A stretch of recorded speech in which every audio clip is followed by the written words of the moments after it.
ونصلي ونسلم على سيدنا ومولانا محمد النبي الكريم الأمين المكين الرؤوف الرحيم. أما بعد، أعوذ بالله من الشيطان الرجيم. بسم الله الرحمن الرحيم. لا أقسم بهذا البلد وأنت حل بهذا البلد ووالد وما ولد. صدق الله مولانا العظيم. إن الله وملائكته يصلون على النبي يا أيها الذين آمنوا صلوا عليه وسلموا تسليما. اللهم صل على سيدنا ومولانا محمد النبي الأمي وعلى آله وسلم تسليما. صلاة وسلام عليك يا سيدي يا رسول الله وعلى آلك وأصحابك يا سيدي يا حبيب الله. اللہ جل مجدہ کے فضل و کرم اور کریم آقا صلی اللہ علیہ وآلہ وسلم کے نعرہ پاک کے تصدق سے بحمدہ تعالی آقا کریم علیہ الصلوۃ والتسلیم کی ولادت باسعادت کے مبارک مہینہ ربیع الاول شریف کے ایک جمعہ مبارک میں ہم اللہ رب العزت کے اس گھر میں اس کے حضور اس کا اور اس کے پیارے حبیب صلی اللہ علیہ وآلہ وسلم کا ذکر کرنے کے لیے موجود ہیں. یہ انتہائی برکتوں اور مسرتوں اور خوشیوں بھرا مہینہ جو اللہ رب العزت نے ہمیں عطا کیا ہے، اس ماہ مبارکہ کے اندر جس قدر خوشی کا اظہار کیا جائے اور جس قدر آقا کریم علیہ الصلوۃ والتسلیم کی آمد کے خوشی منائی جائے اور اس کے لیے جس قدر اور جس طور بھی اہتمام کیا جائے، وہ در حقیقت کم ہے کہ یہ اللہ رب العزت کا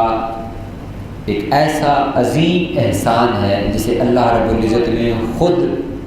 احسان فرمایا ہے. یعنی آپ یہ دیکھیے کہ اللہ رب العزت کی ذات جس کے خزانوں میں کوئی کمی نہیں ہے،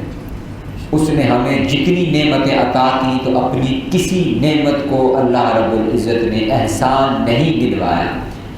لیکن جب اپنا محبوب عطا کیا تو اپنے محبوب کو عطا کرتے ہوئے اللہ رب العزت نے ارشاد فرمایا کہ لقد من اللہ علی المؤمنین اذ بعث فیہم رسولا، کہ اللہ رب العزت نے اپنا حبیب ان مومنوں کے اندر بھیج کر کے ان پر احسان کیا ہے. اور کیسی عظیم بات ہے کہ دیکھیے، ہم میں سے اس دنیا کے اندر کسی کو کسی شے کے ساتھ جب محبت ہو جائے تو ہم اپنی وہ محبوب شے اپنے پاس رکھتے ہیں، اس کو کسی کے ساتھ شیئر کرنا پسند نہیں کرتے، اور نہ یہ خواہش ہوتی ہے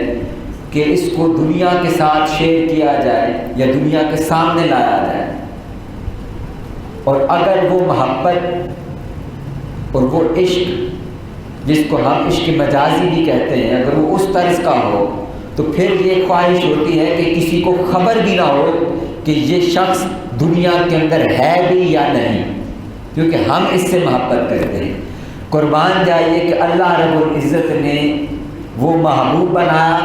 اور اس محبوب کے لیے پھر ساری کائنات تخلیق کی، اور پھر ہم پر یہ احسان کیا کہ ہم نے اپنا وہ محبوب عطا کر دیا. اور پھر صرف اتنا نہیں کیا بلکہ ہمیں پھر یہ حکم دیا کہ میں اس سے محبت کرتا ہوں، تم بھی سارے اس سے محبت کرو. تو ہمیں بھی اپنے محبوب کی محبت پر لگا دیا. تو یہ آقا کریم علیہ الصلوۃ والتسلیم کی جو ولادت باسعادت کا مبارک مہینہ ہے، حضور کی سے محبت کا اظہار کرنے کا یہ مہینہ ہے. یہ مہینہ ایسا ہے کہ اس کے اندر جیسے ہم اپنی محبتوں کا اظہار کرتے ہیں تو یہ حضور سے اپنی محبت کے اظہار کا مہینہ ہے،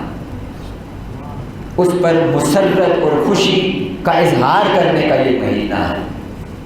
تو اس میں جتنی زیادہ خوشی کا اہتمام کیا جائے اور جس قدر چراغاں ہو، روشنی ہو، آج انشاءاللہ ہم اس مضمون کو لیں گے آج کی گفتگو کے اندر کہ یہ چراغاں، یہ لائٹنگ، یہ روشنی، اس کا تصور کہاں سے آیا ہے. آج کی اس گفتگو کے لیے جو مضمون کے طور پر میں نے آیات مبارکہ تلاوت کی، سورہ بلد کی ابتدائی آیات ہیں. اللہ رب العزت نے اپنے محبوب سے اپنی محبت کا اظہار کیسے فرمایا؟ اللہ رب العزت نے ارشاد فرمایا بسم اللہ الرحمن الرحیم لا اقسم بہذا البلد، کہ اے محبوب صلی اللہ علیہ وسلم، اب یہاں بات کی جو ابتدا کی وہ لا کے ساتھ کی، جو لا نافیہ بھی ہے۔ اس لا کے کئی معنی ہیں جو یہاں پر جب یہ لا آیا ہے تو ان میں سے ایک یہ لا نافیہ بھی ہے۔ تو پہلے ارشاد کرنا ہے کہ محبوب لا اقسم بہذا البلد، میں اس شہر مکہ کی قسم نہیں کھاتا، وَأَنْتَ حِلٌّ بِهَذَا الْبَلَدِ، اور محبوب اگر کھاتا ہوں قسم تو اس کی واحد وجہ یہ ہے کہ میرے محبوب تو اس میں رہتا ہے، تو اس کی گلیوں کے اندر خرام ناز کرتا ہے، تو محبوب ایک ہی وجہ ہے اس شہر کی قسم کھانے کے روزے کہ اے میرے محبوب تو اس شہر کے اندر موجود ہے۔ اور پھر ایک معنی اس کا یہ ہے کہ فرمایا لا اقسم بہذا البلد، اس کو کہتے ہیں کہ یہ نفی پر استفہام ہے کہ میں اس شہر کی قسم کیوں نہ کھاؤں، میں اس شہر مکہ کی قسم کیوں نہ کھاؤں، وَأَنْتَ حِلٌّ بِهَذَا الْبَلَدِ، جب کہ اے میرے محبوب آپ اس میں تشریف فرما ہے۔ اب دیکھیے کہ یہ اللہ رب العزت کا اپنے محبوب سے محبت کا اظہار ہے کہ محبوب شہر تو تھی مکہ تو پہلے سے آباد تھا، اور یہاں پر یہ دیگر شہروں کی طرح شہر ہے، آباد لوگ یہاں پر رہتے ہیں، یہاں پر آبادی ہے، یہاں پر گھر ہیں، تعمیرات ہیں، لیکن آج سے پہلے تک میں نے اس شہر کی قسم نہیں کھائی۔ آج اگر اس شہر کی قسم کھاتا ہوں اور اس سے پہلے بھی قسم نہیں کھائی، اور شاید پھر یہ لا فعل مضارع پر ہے تو اس کا معنی یہ ہے کہ لا اقسم، محبوب آئندہ بھی اس شہر کی قسم نہیں کھاؤں گا، آج کھاتا ہوں تو وَأَنْتَ حِلٌّ بِهَذَا الْبَلَدِ، واحد وجہ یہ ہے کہ تو اس شہر مکہ کے اندر موجود ہے، اور کل جب تو نہیں رہے گا تو میں اس شہر مکہ کی قسم بھی نہیں کھاؤں گا، کل تو مدینہ ہجرت کر جائے گا تو وَأَنْتَ حِلٌّ بِهَذَا الْبَلَدِ، تو میری اس قسم کا مصداق شہر مدینہ ہوگا۔ یعنی اللہ رب العزت نے حضور کو وجہ کائنات اور وجہ تخلیق کائنات وہ اس آیت مبارکہ کے اندر بیان فرمایا ہے۔ اور پھر ایک معنی یہ بھی ہے اس کا کہ لا اقسم، اللہ رب العزت فرماتا ہے کہ میں اس شہر مکہ کی قسم نہیں کھاتا۔ اب یہ تفسیر حضور سید شیخ الاسلام ڈاکٹر محمد طاہر قادری آپ فرماتے ہیں کہ اس کا ایک معنی یہ ہے کہ اللہ فرماتا ہے کہ قرآن مجید کے اندر دیگر مقامات پر جب اللہ نے قسم کھائی تو وہ براہ راست قسم کھائی، براہ راست اس شے کا نام لیا اور اللہ رب العزت نے اس کی قسم کھائی، جیسے کہ والشمس کہہ کر فرمایا کہ سورج کی قسم، واللیل کہا تو رات کی قسم، والضحیٰ کہا تو چاند کے وقت کی قسم یا دن کی قسم، والقمر کہا تو چاند کی قسم، والنجم کہا تو ستارے کی قسم، والعصر کہا تو زمانے کی قسم۔ یعنی دیگر مقامات پر جب اللہ رب العزت نے قسم اٹھائی تو اللہ رب العزت نے براہ راست اس شے کا نام لیا اور اس شے کی قسم اٹھا لی، لیکن اس مقام کے اوپر اللہ رب العزت نے پہلے نفی کی، فرمایا لا اقسم، میں اس کی قسم نہیں کھاتا۔ تو حضور شیخ الاسلام فرماتے ہیں کہ اللہ رب العزت نے یہ کیوں ارشاد فرمایا کہ لا اقسم، میں قسم نہیں کھاتا؟ وجہ یہ ہے کہ اگر براہ راست کہتا کہ میں اس شہر مکہ کی قسم کھاتا ہوں تو گمان ہو سکتا تھا کہ یہاں پر کعبہ ہے، اللہ نے اس وجہ سے قسم کھائی ہے۔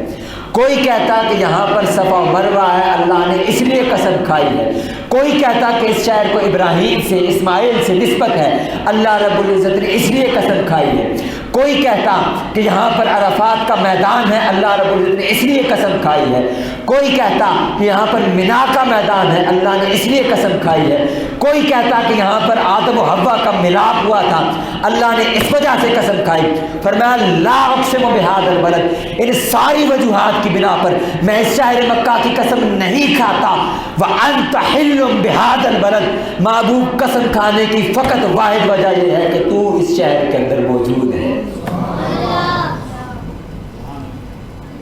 یہ ساری وجوہات اپنی جگہ پر، لیکن میں ان ساری وجوہات کی بنا پر میں اس شہر مکہ کی قسم نہیں کھاتا، لا اقسم، اور اگر کھاتا ہوں وانت حل بہذا البلد، محبوب اس وجہ سے کہ آپ اس شہر کے اندر خرام ناز فرماتے ہیں۔ اس کو شاعر نے کہا کہ قرآن نے قسم کھائی ہے اس شہر اما کی جس شہر کی گلیوں نے تجھے ورد کیا ہے، کہ اللہ رب العزت کی ذات اپنے محبوب کو چلتے ہوئے خرام ناز کرتے ہوئے اس شہر مکہ کے اندر دیکھتی تو پھر اللہ رب العزت نے اس شہر مکہ کی قسم کھائی۔ اور پھر جو بعض مفسرین نے پھر اس کی دیگر تفاسیر کی ہیں وہ وجہ بیان کی ہے، اور وہ یہی ہے کہ براہ راست قسم کھائی اس شہر مکہ کی، اور پھر جو آگے ارشاد فرمایا وانت حل بہذا البلد، تو حل کا ایک معنی ٹھہرنا ہوتا ہے، پڑاؤ کرنا ہوتا ہے، اور ایک معنی حل کا اسی سے لفظ حلال بھی ہے۔ تو فرمایا کہ محبوب قسم ہے اس شہر کی، اور ہم نے اس شہر کو آپ کے لیے حلال کر دیا، یعنی یہ حرمتوں والا شہر ہے، اور یہاں پر کسی قسم کا خون بہانا، جنگ کرنا، لڑائی کرنا، یہ سب کچھ حرام ہے، لیکن آقا علیہ السلام نے خود ارشاد فرمایا کہ اس شہر کی حرمت وہ قائم ہے، اور میرے لیے اس شہر کو حلال کیا گیا فقط ایک دن کے لیے۔ اور تمام مفسرین اور محدثین بیان فرماتے ہیں کہ اس سے مراد فتح مکہ کا دن ہے، کہ جس دن جب آپ کو فتح عطا کی گئی تو اس دن کے لیے آقا علیہ السلام کے لیے اس شہر مکہ کو حلال کر دیا گیا، یعنی اس دن اگر کسی کا خون بھی بہانا پڑا تو آقا علیہ السلام نے اگر حکم دے دیا تو پھر وہ جائز تھا اور وہ حلال تھا۔ پھر ایک معنی اور بھی بیان فرمایا وانت حل کا، اور وہ کیا ہے؟ فرمایا کہ محبوب میں آپ کی وجہ سے اس شہر کی قسم کھاتا ہوں، میں آپ کی وجہ سے اس شہر مکہ کی قسم کھاتا ہوں، وانت حل بہذا البلد، اور محبوب یہ کیسے لوگ ہیں، یہ کیسے لوگ ہیں، یہ قریش مکہ کو خطاب کیا، فرمایا یہ کیسے لوگ ہیں یہاں پر جانوروں کی بھی قدر و منزلت ہے، ان کی بھی عزت و توقیر ہے، کہ یہاں پر آنے والے جانوروں کو کوئی ذبح نہیں کر سکتا، ان کو کوئی نقصان نہیں پہنچا سکتا، یہاں کے درختوں کی حرمت ہے کہ یہاں کے درختوں کے پتے کوئی نہیں توڑ سکتا، یہاں آ کر کے مچھر کو کوئی نہیں مار سکتا، یہاں آ کر کے جو کو کوئی نہیں مار سکتا، لیکن یہ کیسے اس شہر کے باسی ہیں اور کیسے لوگ ہیں کہ ان کے لیے تیرا خون حلال ہو گیا ہے۔ تو اے میرے محبوب آج جو تو اس شہر سے ہجرت کرتا ہے تو یہ مجھ پر گراں ہے، لا اقسم بہذا البلد، میں اس شہر کی پھر آج کے بعد سے قسم نہیں کھاؤں گا۔ یعنی اللہ رب العزت نے اپنے محبوب سے اس محبت کا اظہار کیا، اور پھر آگے ارشاد فرمایا ووالد وما ولد، اور والد کی قسم اور پیدا ہونے والے کی قسم۔ اب اس کی مفسرین کرام نے مختلف تفاسیر بیان فرمائی، جو کثرت کے ساتھ اس کی تفسیر بیان کی ہے وہ یہ ہے کہ اس سے مراد حضرت آدم علیہ السلام اور آپ کی ساری اولاد، جمیع انسانیت، اس سے وہ مراد ہے کہ اللہ رب العزت نے آدم علیہ السلام کی قسم کھائی کہ تمہارے باپ کی قسم، اور آپ کی ساری اولاد یعنی جمیع انسانیت کی اللہ رب العزت نے قسم کھائی۔ تو اس سے پتہ چلتا ہے کہ اللہ رب العزت کے ہاں انسانوں کی قدر و منزلت کیا ہے اور مقام کیا ہے، یعنی انسان مخلوقات میں وہ ہستی ہے کہ اللہ رب العزت نے اس انسان کی بھی گویا قسم کھائی ہے۔ پھر ایک معنی بیان ہوا کہ اس سے مراد کیونکہ مکہ کی قسم کھائی اللہ رب العزت نے، تو اس سے مراد حضرت ابراہیم علیہ السلام اور آپ کی ساری اولاد یعنی اسحاق علیہ السلام، اسماعیل علیہ السلام، یعقوب علیہ السلام، اس سے وہ مراد ہے، اور آقا کریم علیہ السلام بھی آپ کی اولاد مبارکہ میں سے ہیں۔ تو اس سے مراد کیونکہ مکہ کی قسم ہے، اور اس کے بعد پھر والد وما ولد، اور والد کی قسم اور آپ کی اولاد کی قسم، تو اس سے مراد ابراہیم علیہ السلام کی قسم اور پھر آپ کی ساری اولاد کی قسم ہے۔ اور پھر بعض نے اس سے مراد لیا، اور وہ عاشقوں کی تفسیر ہے، وہ کہتے ہیں کہ جب اللہ رب العزت براہ راست حضور کی قسم کھا رہا ہے کہ محبوب اس شہر مکہ کی قسم آپ کی وجہ سے ہے، تو ووالد وما ولد، تو محبوب آپ کے والد کی قسم اور آپ کی قسم ہے، آپ کے پیدا ہونے کی قسم ہے۔ تو گویا اس آیت مبارکہ میں اللہ رب العزت نے آقا کریم علیہ الصلوۃ والتسلیم کی وقت ولادت اور حضور کے میلاد کی براہ راست قسم کھائی ہے کہ محبوب اس شہر مکہ میں آپ کے پیدا ہونے کی قسم ہے، اور آپ کے والد حضرت عبداللہ کی آقا کریم اللہ رب العزت نے قسم کھائی ہے کہ محبوب آپ کے والد کی قسم، اور آپ کے والد کا بڑا بلند مقام و مرتبہ ہے، گو کہ آپ حضور کی پیدائش سے پہلے اس دنیا سے تشریف لے گئے۔ لیکن میں ایک واقعہ عرض کرنا چاہوں گا کہ آج ہمارے ہاں جو اس شریعت محمدی صلی اللہ علیہ وسلم کے اندر جو دیت ہے کہ کسی کا خون بہا ہے وہ 100 اونٹ ہے، 100 اونٹ کی دیت ہے، ایک جان کے برابر۔ تو یہ دیت آئی کہاں سے ہے؟ یہ دیت آقا کریم علیہ الصلوۃ والتسلیم کے دادا حضرت عبد المطلب رضی اللہ تعالیٰ عنہ علیہ السلام ان سے یہ چلی ہے۔ اور وہ کیسے؟ بڑا خوبصورت واقعہ ہے کہ آب زمزم کا کنواں جو اس وقت ہمارے سامنے حرم کعبہ کے اندر موجود ہے، جہاں سے ہم پانی پیتے ہیں، یہ ایک قوم گزری، قوم عمالقہ، ان کے دور کے اندر انہوں نے جب یہاں پر حملہ کیا اور اس شہر کو لوٹا تو یہاں پر انہوں نے اس کنویں کو بھر دیا اور بند کر دیا۔ تو صدیوں سے آب زمزم کا کنواں وہ بند پڑا تھا اور لوگوں کو اس کا نشان تک معلوم نہ تھا۔ اہل مکہ کو، اہل قریش کو آب زمزم کا نشان معلوم نہیں تھا۔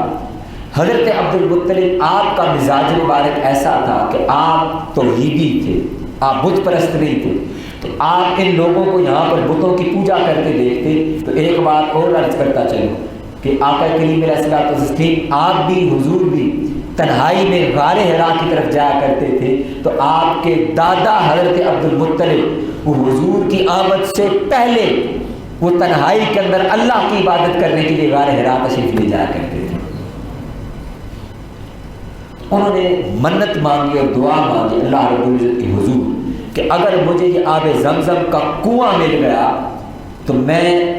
اپنا ایک بیٹا وہ اللہ کی بارگاہ میں قربان کروں گا۔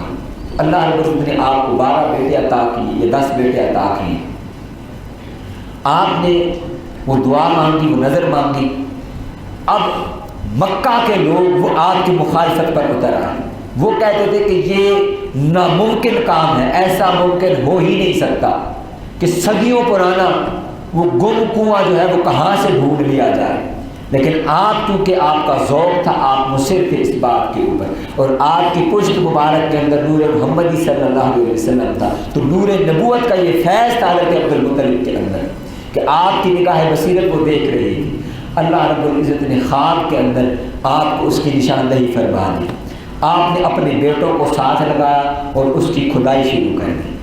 اور بالآخر وہ مقام آیا کہ وہ آب زمزم کا کنواں معلوم ہو گیا۔ اور آج اگر میں اور آپ اور ساری دنیا اس آب زمزم کے کنویں سے سیراب ہو رہی ہے، پانی پی رہی ہے اور فیض حاصل کر رہی ہے، تو حضور کے دادا حضرت سیدنا عبد المطلب کے فیض سے ہے۔ یہ آپ کے قدموں کی خیرات ہمیں نصیب ہوئی ہے۔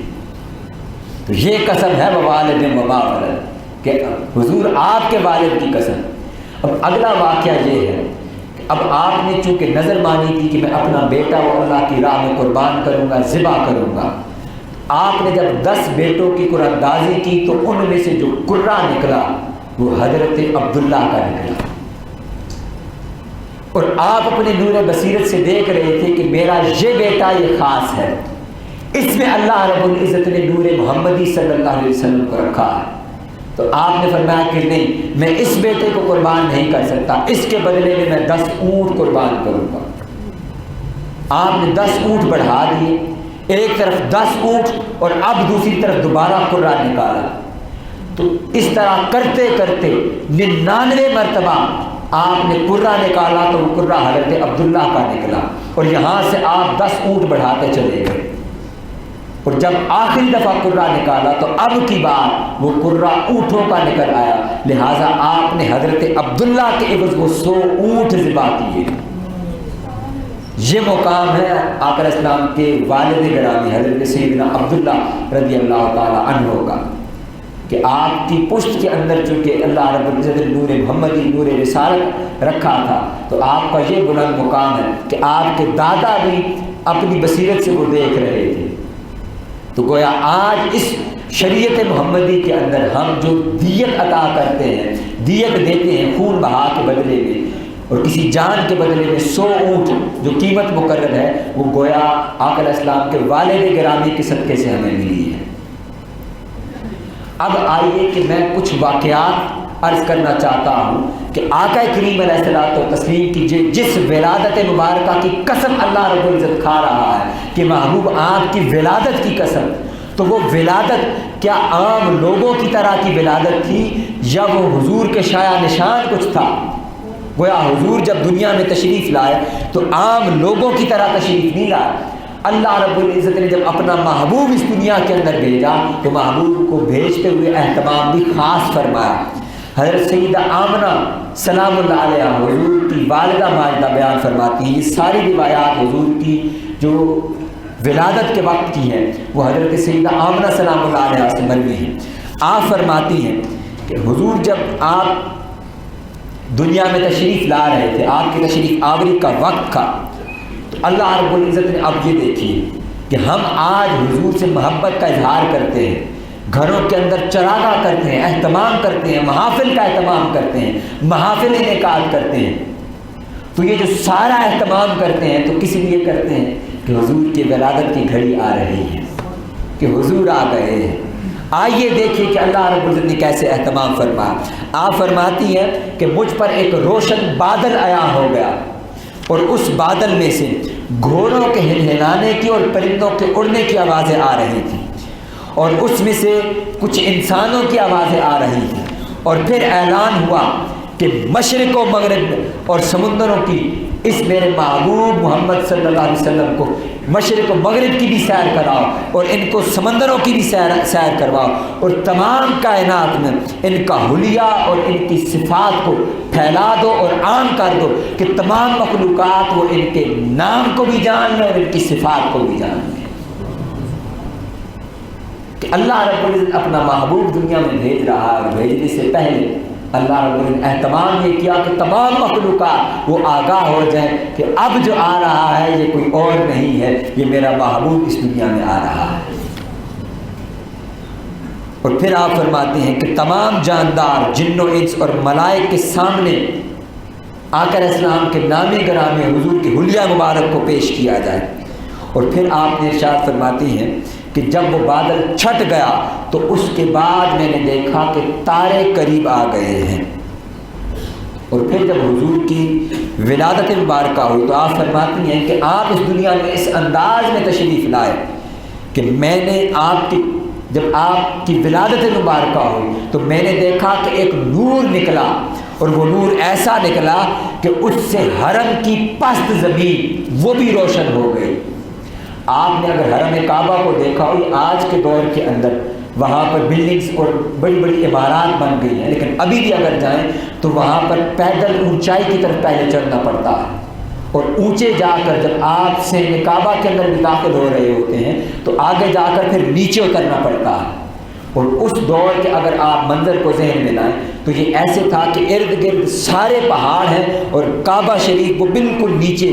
درمیان کے اندر ہے، یعنی جب تک کوئی شخص پہاڑوں پر نہ چڑھے وہ کعبہ کو نہیں دیکھ سکتا۔ سیدہ آمنہ فرماتی ہیں کہ حضور کے نور سے ایسی روشنی پھیلی کہ وہ کعبہ جو پست مقام پر تھا اس کا صحن بھی میرے سامنے عیاں ہو گیا۔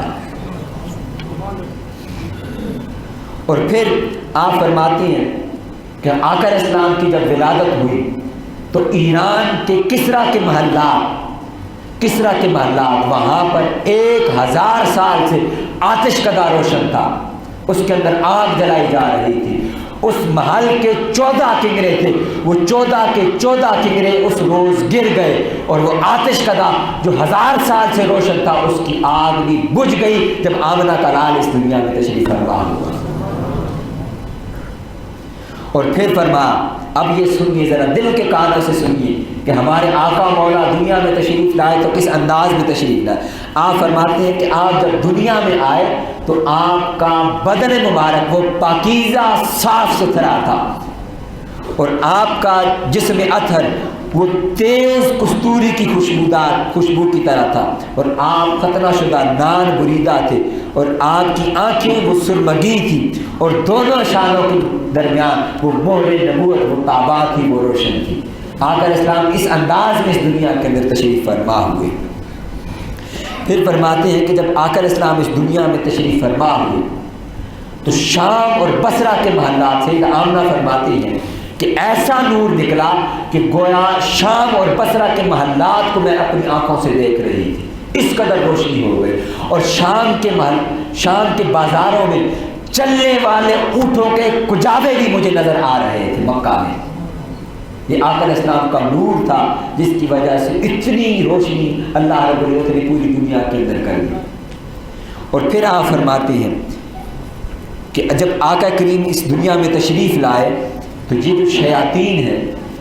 یہ حضور کی آمد سے پہلے یہ آسمانوں پر چلے جایا کرتے تھے، ان پر پابندی اس وقت تک نہیں تھی۔ اور روایات میں آتا ہے جہاں پر شہاب ثاقب کا ذکر ہے قرآن مجید کے اندر، تو اس کی تفسیر میں بھی یہی بیان ہوا ہے کہ یہ شیاطین آسمانوں پر جاتے اور آسمانوں میں جو فیصلے ہوتے اور جو باتیں ہوتی وہ سن کر کے آ جاتے۔ اب جو کاہن لوگ تھے، کاہن کہتے ہیں اس دور کے اندر نجومیوں کو، جو کہتے تھے کہ ہم غیب کی باتیں بتاتے ہیں، وہ شیطان ان کاہنوں اور نجومیوں کو وہ باتیں آ کر بتا دیا کرتے تھے۔ تو یہ پھر اپنی طرف سے بھی کچھ ملا کر اس میں کچھ ایڈ کر کے تو لوگوں کو جھوٹ موٹ اور خلط ملط بیان کر دیا کرتے تھے۔ آپ فرماتے ہیں جب حضور کی ولادت ہوئی تو آسمانوں کے دروازے وہ شیاطین کے لیے بند کر دیے گئے اور شہاب ثاقب کے ذریعے اس کی حفاظت کی گئی، اس وجہ سے کہ اب شیاطین وہ وہاں سے آسمانی باتیں زمین پر نہ لائیں اور لوگ وحی اور غیر وحی کے اندر وہ خلط ملط نہ کر دیں۔ اب جو بات ہوگی وہ ما ینطق عن الہوا کی زبان سے ہوگی، یعنی اب سچ اور حق وہی ہوگا جو مصطفیٰ کی زبان سے نکلے گا، اللہ کا کلام وہی ہوگا جو زبان مصطفیٰ سے نکلے گا صلی اللہ علیہ وسلم۔ یعنی حضور کی آمد پر اللہ نے یہ اہتمام بھی کیا کہ حق کو واضح اور روشن کر دیا، یعنی تمام ادیان جو اس سے پہلے تھے وہ اب ختم ہو گئے، اور اب اگر کوئی شریعت چلنی ہے تو وہ صرف محمدی شریعت چلنی ہے قیامت تک کے لیے۔ اور اس کا ذکر بھی سنتے چلیے کہ آقا کریم علیہ الصلوۃ والتسلیم کی آمد کی خبر وہ تمام انبیاء ان کی دعوت کا حصہ تھی۔ یہ بات ذہن نشین رہے، تمام انبیاء جب آتے تو وہ اپنی دعوت کے ساتھ ساتھ حضور کی بھی دعوت دے کر جاتے اور خبر دے کر کے جاتے کہ لوگوں جان لو ہمارے بعد وہ نبی آخر الزمان صلی اللہ علیہ وسلم آنے والے ہیں، اگر ہمارے بعد تم ان کا دور پالو تو ہمارے بعد پھر ان پر ایمان لے آنا۔ اس میں روایات میں آتا ہے خصائص الکبریٰ میں کہ جب حضرت آدم علیہ السلام کو دنیا میں بھیجا گیا تو اس خطہ ہندوستان میں سرامدیپ کے مقام پر دنیا میں تشریف لائے، جس کو آج کل کے دور کے اندر سری لنکا کہتے ہیں۔ وہاں پر آپ کے قدم مبارک کا نشان بھی ہے پہاڑ پر، وہاں پر آپ کا اس دنیا میں تشریف آوری ہوئی۔ تو آپ فرماتے ہیں کہ وہ اس دنیا میں آئے، اب جنت سے آئے تھے، جنت کی نعمتیں تھیں، جنت کے باغات تھے، اور وہ وہاں پر آپ کی زوجہ حضرت سیدنا حوا سلام اللہ علیہ بھی آپ کے ساتھ تھی۔ تو یہاں پر جب اکیلے جنگل میں آپ موجود تھے تو آپ پر اکتاہٹ طاری ہو گئی اور آپ کا دل اس زمین میں نہیں لگتا تھا۔ تو حضرت جبرائیل علیہ السلام نے پھر اونچی آواز میں اذان دی اور انہوں نے 2 مرتبہ اشہد ان لا الہ الا اللہ پڑھا اور پھر 2 مرتبہ اشہد ان محمد رسول اللہ صلی اللہ علیہ وسلم پڑھا۔ تو جب انہوں نے یہ نام پکارا تو آدم علیہ السلام پکار اٹھے، فرمایا کہ یہ کس کا نام ہے، یہ کون سی ہستی ہے کہ جس کا نام اللہ نے اپنے نام کے ساتھ جوڑ رکھا ہے۔ تو تب حضرت جبرائیل علیہ السلام نے ارشاد فرمایا کہ یہ آپ کی اولاد میں سے تشریف لانے والے نبی آخر الزمان صلی اللہ علیہ وسلم ہے۔ نعرہ تکبیر، نعرہ تکبیر، نعرہ رسالت، نعرہ رسالت۔ اور یہاں تک کہ حضرت آدم علیہ السلام آپ کی جب توبہ قبول ہوئی تو اس کا بھی واقعہ یہی ہے کہ آپ نے اللہ رب العزت کے حضور حضور کے واسطے سے دعا مانگی۔ اللہ رب العزت نے سوال کیا کہ اے آدم یہ نام اور الفاظ تو نے کہاں سے سیکھے ہیں؟ تو آپ نے ارشاد فرمایا اس کو حضرت مولانا زکریا کاندلوی نے جو تبلیغی نصاب ہے اس کے اندر جو ایک چیپٹر باندھا ہے اس میں اس روایت کو نقل کیا ہے۔ مولانا زکریا کاندلوی رحمۃ اللہ علیہ نے اس روایت کو جو میں ابھی بیان کر رہا ہوں، آپ فرماتے ہیں کہ جب حضرت آدم علیہ السلام نے فرمایا کہ اے باری تعالیٰ جب تو نے میرے اندر روح پھونکی تھی تو میں نے عرش کے پایوں پر تیرا نام دیکھا تھا، اور تیرے نام کے ساتھ جو دوسرا نام دیکھا تھا وہ محمد مصطفیٰ صلی اللہ علیہ وسلم کا نام۔ تو اس وقت ہی میں نے جان لیا تھا کہ یہ کسی عام ہستی کا نام نہیں ہے، تو باری تعالیٰ تجھے اس محمد کا واسطہ تو میری اس خطا کو معاف فرما صلی اللہ علیہ وسلم۔ تو آدم علیہ السلام کی دعا بھی حضور کی، اور اسی طرح حضرت موسیٰ علیہ السلام آپ نے اپنی قوم کو جو آگاہ کیا تو حضور کی آمد کے وقت کی بھی اطلاع دے دی۔ آپ نے ارشاد فرمایا کہ ایک خاص ستارہ ہے، جب وہ اپنے مقام سے ہل جائے تو جان لو کہ نبی آخر الزمان صلی اللہ علیہ وسلم کی آمد کا وقت ہو گیا ہے۔ اب آپ اس کو ذرا ذہن میں یوں سمجھیے، لاجیکلی دیکھیے کہ موسیٰ علیہ السلام وہ مصر اور فلسطین کی زمین میں آپ رہائش پذیر رہے، اور آپ کی جو قوم بنی اسرائیل اور یہودی ہیں وہ یا تو مصر میں تھے اور یا فلسطین میں تھے۔ سوال پیدا ہوتا ہے کہ حضور کی آمد کے وقت مدینہ کے اندر اور یثرب کے اندر یہودی کیا کر رہے تھے اور عیسائی یہاں پر کیا کر رہے تھے؟ تو جب آمد کے بعد ان سے پوچھا ہجرت کے بعد کہ تم یہاں تک کیسے پہنچے، تو انہوں نے کہا ہم نے اپنی کتابوں کے اندر یہ پڑھا ہے کہ نبی آخر الزمان جس بستی کی طرف ہجرت کرنے والا ہے وہ کھجوروں والی بستی ہوگی، تو ہم اس کھجوروں والی بستی کی تلاش کرتے کرتے مصر سے فلسطین اور فلسطین سے آج اس یثرب اور پھر بعد ازاں مدینہ طیبہ بن گیا۔ تو گویا حضور کی آمد کے تذکرے تو حضور سے پہلے بھی اتنے ہی تھے۔ نادان کہتے ہیں کہ حضور کی آمد کے بعد حضور کی آمد کا تذکرہ نہ کیا جائے، کہ اللہ نے تو حضور کی آمد سے پہلے بھی یہ اہتمام کر رکھا تھا۔ اور آخری بات جس پر گفتگو کو ختم کروں گا اور وہ یہ ہے کہ حضرت عثمان بن ابی العاص کی والدہ فاطمہ بنت عبداللہ ثقیفہ رضی اللہ تعالی عنہ آپ بیان فرماتی ہیں کہ جب آقا کریم علیہ الصلوۃ والتسلیم کی ولادت کا وقت تھا تو میں اس وقت خانہ کعبہ کے پاس تھی، اور میں نے دیکھا کہ آپ کے نور سے حرم کعبہ منور ہو گیا اور ستارے زمین کے اتنے قریب ہو گئے کہ مجھے لگا کہ ابھی یہ مجھ پر گرنے والے ہیں۔ پتہ چلا کہ خود اللہ رب العزت نے حضور کی آمد پر بھی چراغاں کا اہتمام کیا ہے۔ یہ چراغاں جو آج ہم حضور کی آمد پر کرتے ہیں تو یہ گویا اللہ رب العزت کی اپنی سنت مبارکہ ہے، اور یہ پھر آج کا معمول نہیں ہے۔ میں نے آپ سے گزشتہ جمعہ بھی عرض کیا تھا کہ حرم کعبہ کے اندر 600 سال اور 700 سال تک جو میلاد شریف منایا جاتا تھا اس کا انداز یہی تھا کہ بڑے بڑے محدثین اور علماء اپنا بڑا مقام ان کا، لیکن وہ حضور کی آمد کی خوشی ایسے منایا کرتے کہ وہ اپنے ہاتھ میں فانوس اور روشنیاں تھام لیا کرتے تھے، اور حرم کعبہ سے سوئے مقام ولادت نبی صلی اللہ علیہ وسلم وہ پیدل مارچ کیا کرتے تھے۔ تو آج کے اس دور کے اندر ہم پر بھی یہ لازم ہے کہ دنیا کی ہر خوشی آقا علیہ السلام کی میلاد کی خوشی کے سامنے مان پڑ جائے۔ یاد رکھیے، یہ آخری بات میں کرنے جا رہا ہوں، اپنے آپ پہ اپنے ارد گرد پر نظر دوڑائیں۔ ہم اپنے گھروں کے اندر جو اللہ نے ہمیں نعمتیں عطا کی ہیں ہم ان پر خوشی کا اظہار کیسے کرتے ہیں؟